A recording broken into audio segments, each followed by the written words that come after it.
Y aquí estamos en comunidad de adoración a Jesucristo. Hebreos 9:14.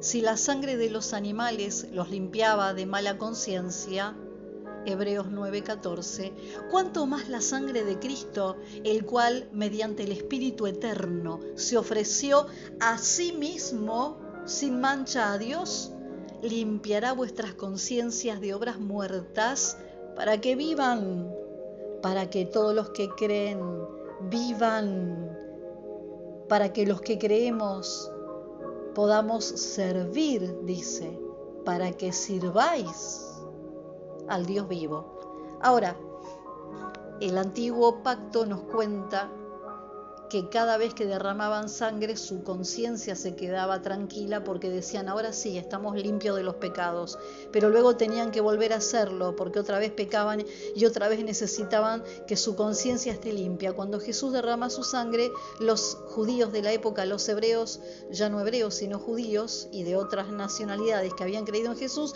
decían, bueno, si Él derramó su sangre y esa sangre es perfecta, es santa, ya con esto nos alcanza. Nosotros los gentiles no teníamos esos rituales, esa educación, esas enseñanzas del antiguo Israel, del antiguo Medio Oriente. No las teníamos.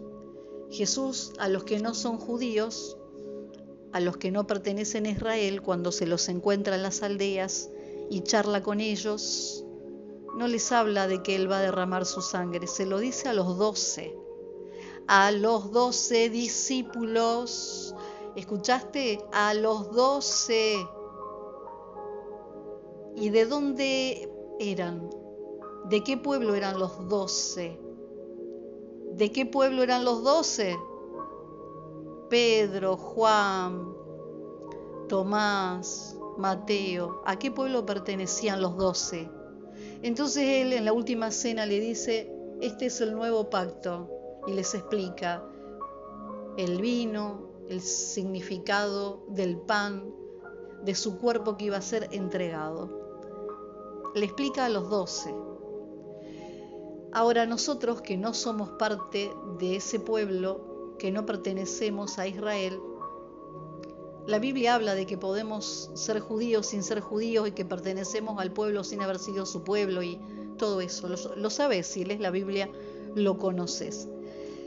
Voy a hacer una cuarta parte que va a ser la más importante o al menos la más fuerte y no sé si vas a estar preparado, preparada para escuchar, porque no fue Dios quien le dijo a Jesús, necesito que derrames la sangre. Jesús se ofreció a sí mismo para calmar la conciencia, pero parece que a la otra gente que no era hebrea no le tenía que calmar la conciencia, Él les daba su palabra y la gente era sanada, era liberado de entidades espirituales de maldad y eran perdonados sus pecados. Ay, Dios mío. El Dios de paz que resucitó de los muertos a nuestro Señor Jesucristo, el gran pastor de las ovejas por la sangre del pacto eterno, os ha hecho aptos en toda obra. Escucha, los hizo aptos en toda obra. El problema de la antigüedad eran las obras, no era la gracia.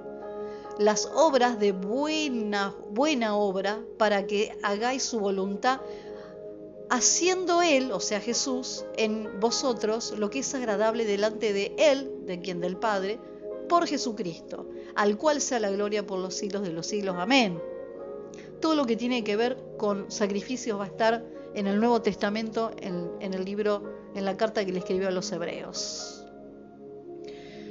Jesús, una vez que cenó con ellos, una vez que comió con ellos, les habla de este nuevo pacto a sus 12 discípulos que no son gentiles.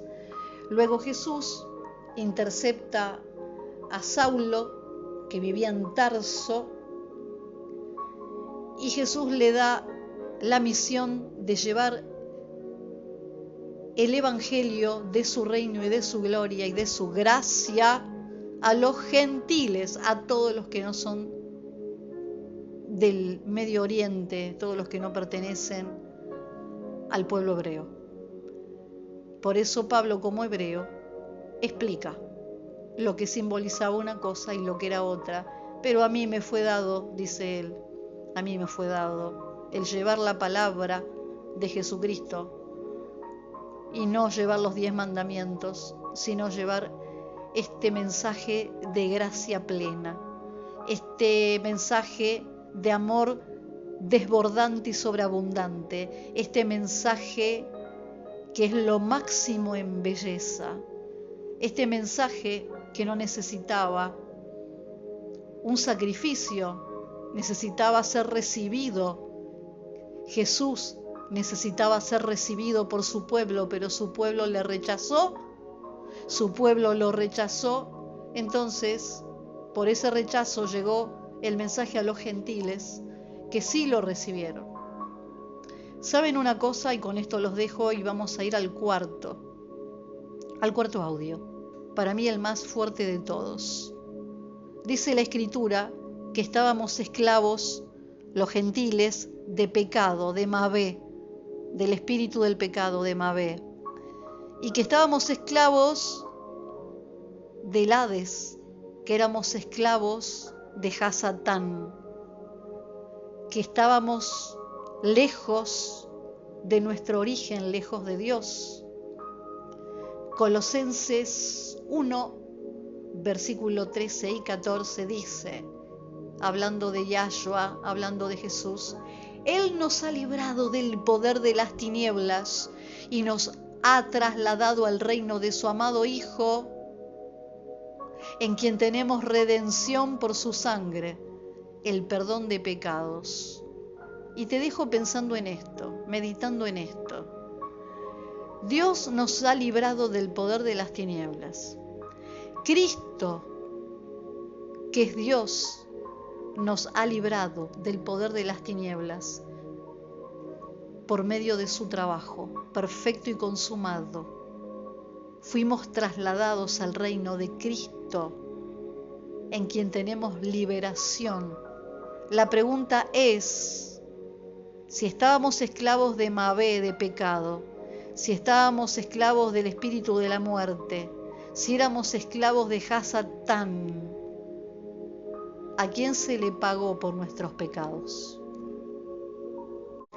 Y aquí estamos en comunidad de adoración a Jesucristo. Hebreos 9:14, si la sangre de los animales los limpiaba de mala conciencia, Hebreos 9:14, cuánto más la sangre de Cristo, el cual mediante el Espíritu Eterno se ofreció a sí mismo sin mancha a Dios, limpiará vuestras conciencias de obras muertas para que vivan, para que todos los que creen vivan, para que los que creemos podamos servir, dice, para que sirváis al Dios vivo. Ahora, el antiguo pacto nos cuenta que cada vez que derramaban sangre su conciencia se quedaba tranquila porque decían, ahora sí, estamos limpios de los pecados, pero luego tenían que volver a hacerlo porque otra vez pecaban y otra vez necesitaban que su conciencia esté limpia. Cuando Jesús derrama su sangre,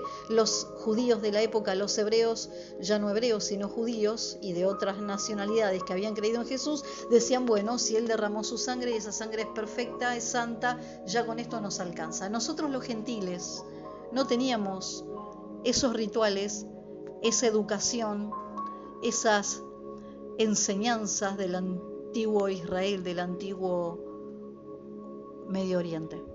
No las teníamos. Jesús, a los que no son judíos, a los que no pertenecen a Israel, cuando se los encuentra en las aldeas y charla con ellos, no les habla de que Él va a derramar su sangre, se lo dice a los 12. A los 12 discípulos, ¿escuchaste? A los 12. ¿Y de dónde eran? ¿De qué pueblo eran los 12? ¿De qué pueblo eran los 12? Pedro, Juan, Tomás, Mateo. ¿A qué pueblo pertenecían los 12? Entonces él en la última cena le dice, este es el nuevo pacto.